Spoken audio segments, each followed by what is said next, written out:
Today, I want us to look at one man who loves to pray.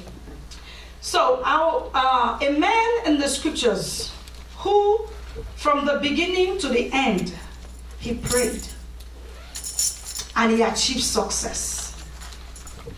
But then I look at the type of prayer that he prayed.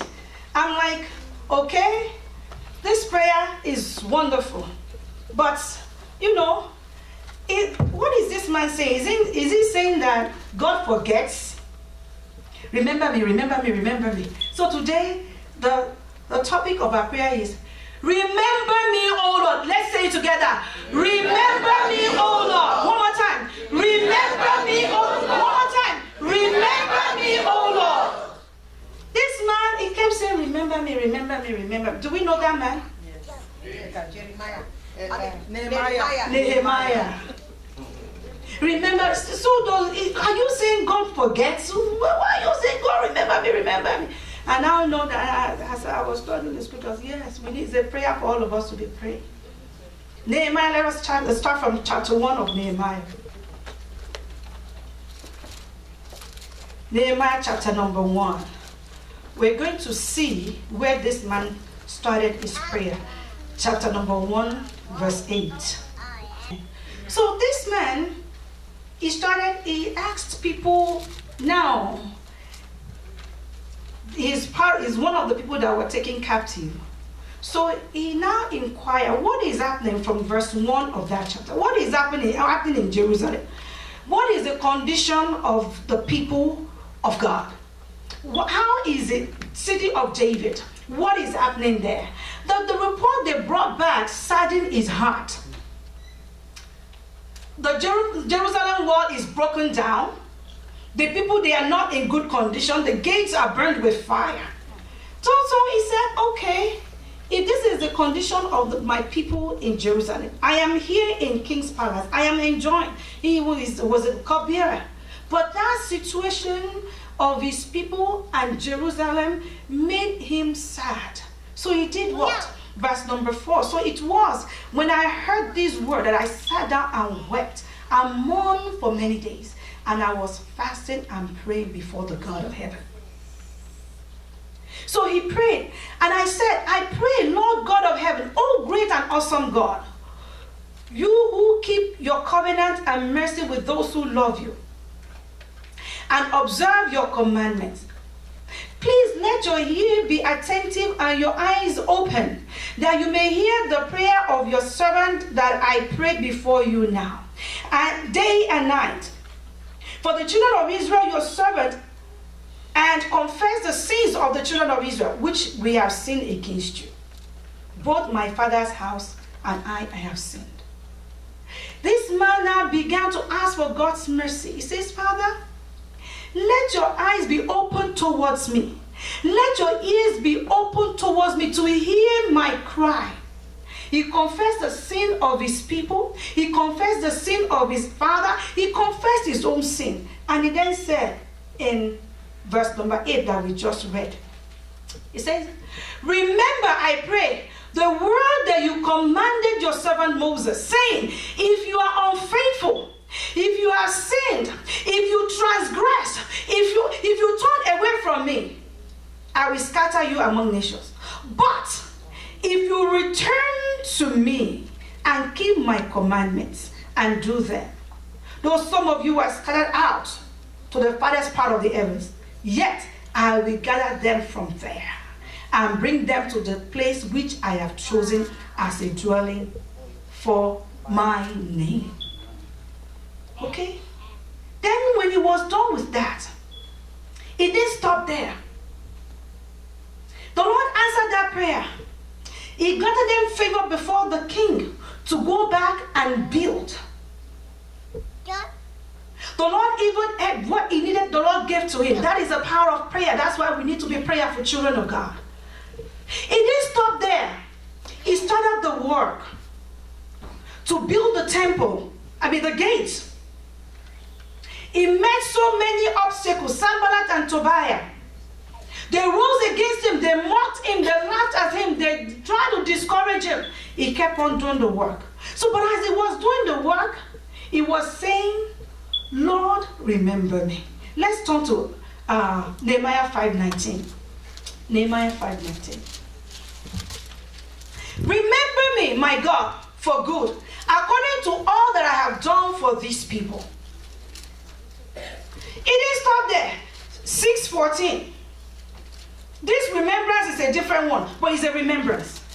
My God, remember Tobiah and Sanballat, according to these their works, and the prophetess Noadiah, and the rest of the prophets, who would have made me afraid. It didn't stop there. Chapter number 13, verse 14. Chapter 13, verse 14. Remember me, O God, concerning this, and do not wipe out my good deeds that I have done for the house of my God and for its services. It is stopped there, verse number 22. And I commanded the Levites that they should cleanse themselves, that they should go and guard the gates to sanctify the Sabbath day. Remember me, O God, concerning these also, and spare me according to the greatness of your mercy. He didn't stop there. Verse number 29. Remember them.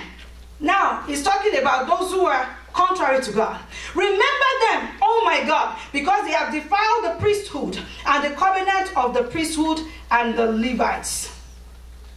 He didn't stop there. He started with remember me. He ended with remember me. The last verse, verse number 31. And to bring in the wood offering and the first fruits at the appointed time. Then he closed by saying, remember me, oh my God, for good. So looking at the pattern of prayer of this man, does God forget? No, God does not forget. But this is a powerful prayer that we children of God should be praying. So now if you look through the scriptures and now realize that he is not the only one that prays such prayer. And the reason Nehemiah is praying this prayer is not that God had forgotten about him or God did not recognize his good deeds. But there are two reasons why this man kept saying, remember me, remember me, remember me. Number one is to show total dependency on God. Total dependency on God. In that verse number 13 that we read, it says, remember, don't forget. Let's go back to that 13:14. Let's look at that carefully, and then we'll move on. Remember me, O God, concerning this, and do not wipe out my good deeds that I have done for the house of my God and for its services. He is not saying that because I did this, then I deserve that. No, what he said is, Father, have mercy. Let the little that I've been able to do in your house, let it be acceptable to you. Let it be something that you will look upon, that you will have mercy on me. So whatever we do in the house of God, it is not, because I have done that, so because of that, God should know. The heart of this man is, I depend on you. Your grace have enabled me to be able to do this little. And this that I've done, Father, remember it. Let it be in my account for good. That you will see that and you will show me good. Remember me for good. There is one other person that said that. And this person he didn't even do it. He did contrary.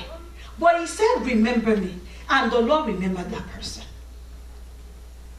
The thief on the cross. He was a thief. He was a murderer.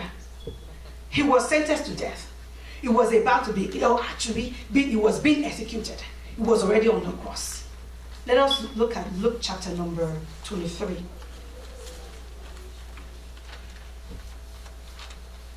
Luke chapter number 23. Read from verse 39.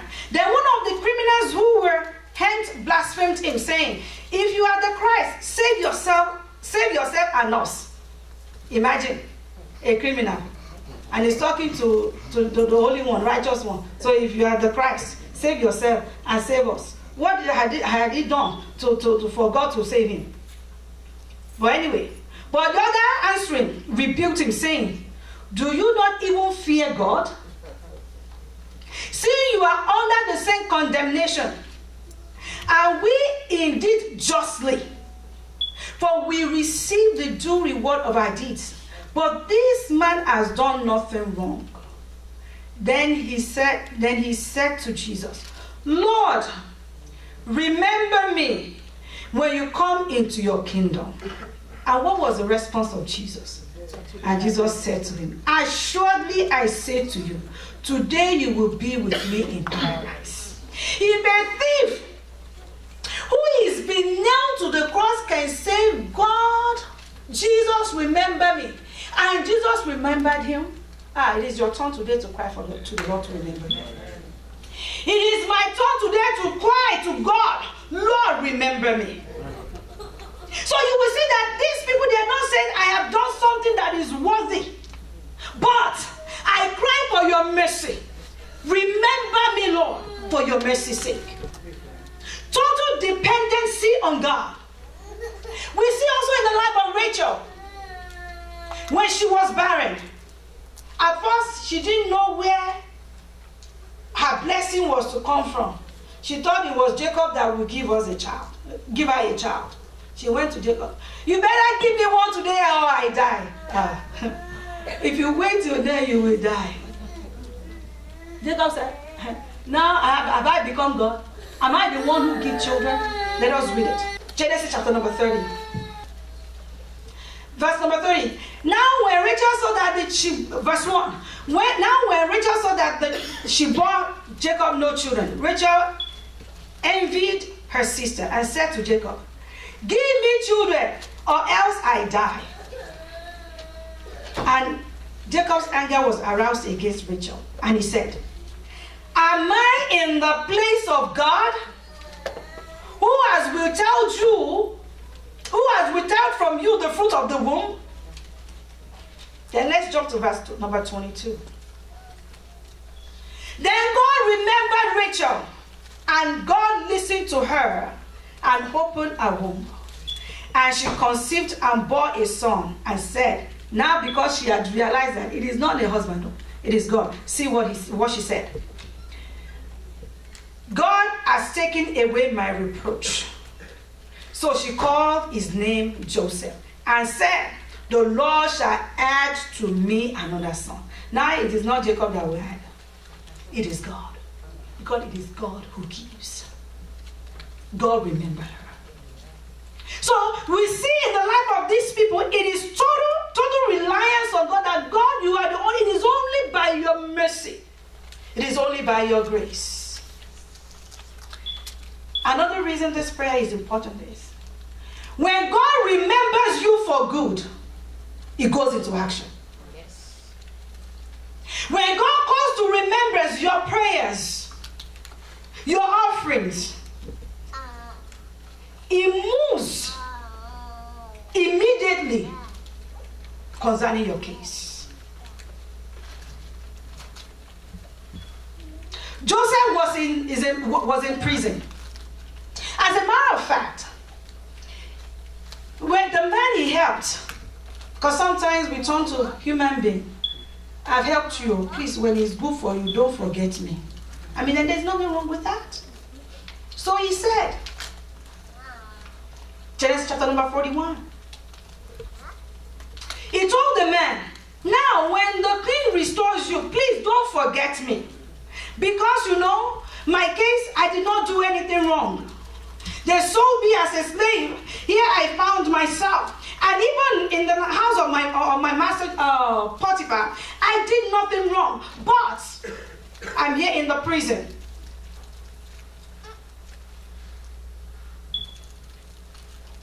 When the king restores you, please don't forget me. But what did the man do after the king restored him? Exactly.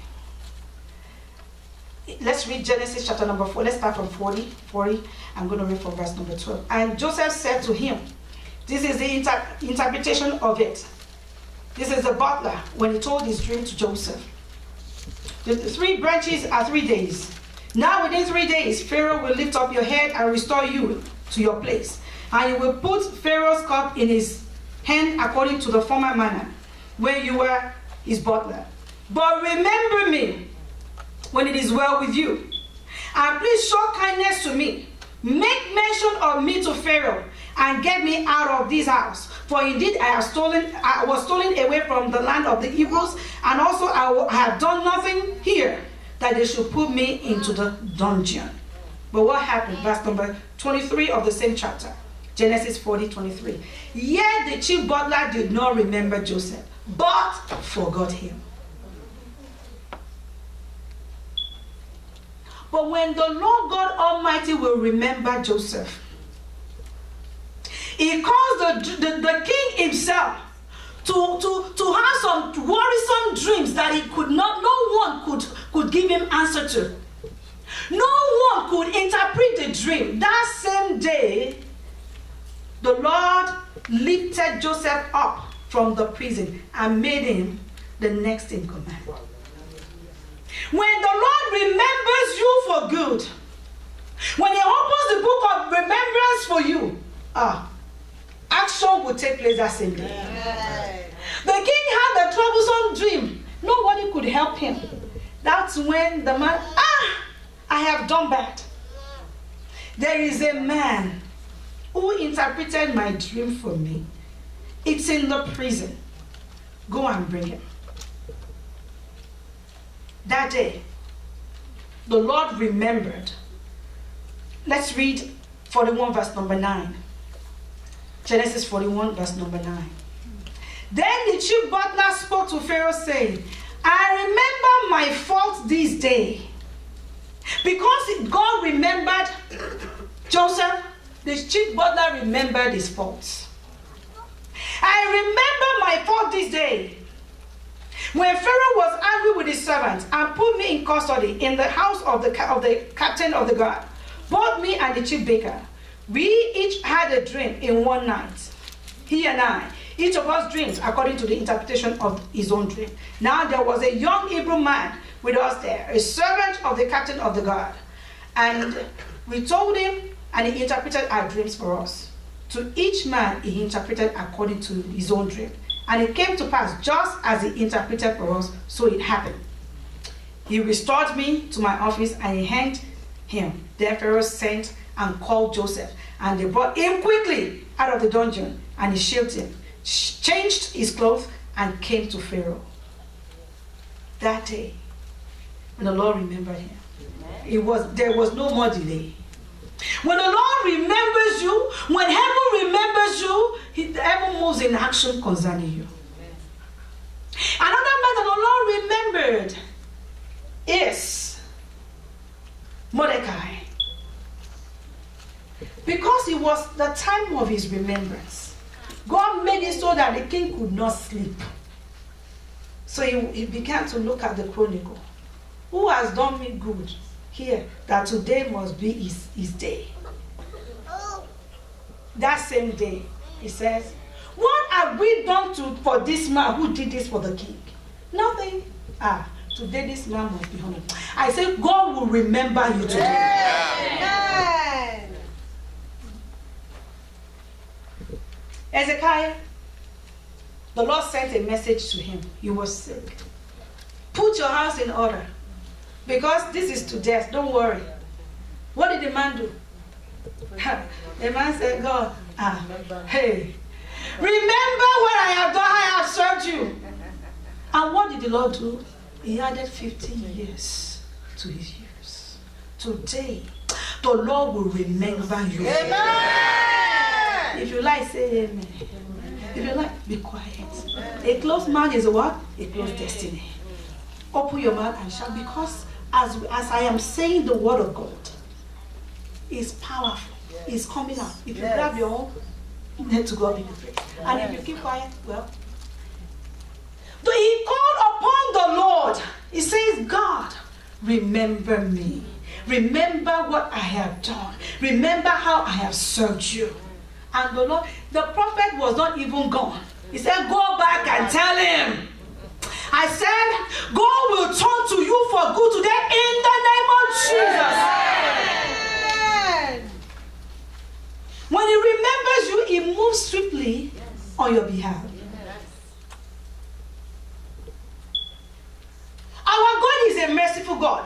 He was about to destroy Sodom and Gomorrah. But the Bible says he remembered Abraham for Lot's sake. Lot was not a righteous man.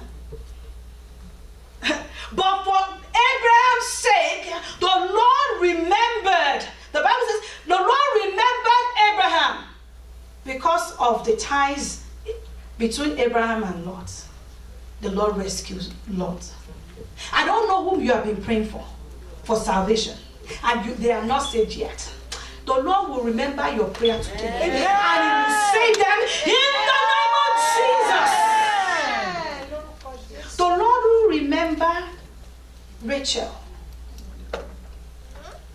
If you've been looking to the Lord for the blessing of the womb, that same God who remembered Zechariah, who had been serving faithfully in the house of God, the Bible says he and his wife, they were serving faithfully in the Lord. But that faithful day, the Lord remembered the prayer.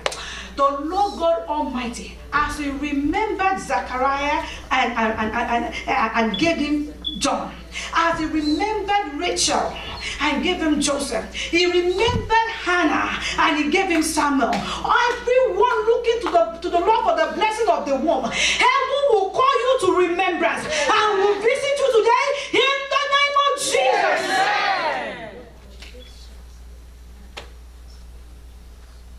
Have you been put in a dungeon?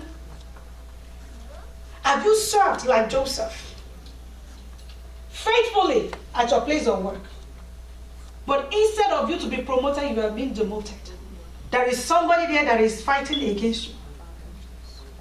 And you are saying, God, but all I've done is, I've served you. Today, the Lord will call your situation to remembrance. He will take you out of that dungeon. He will promote you to where you ought to be in the name of Jesus. People of God, arise. It's time for prayer.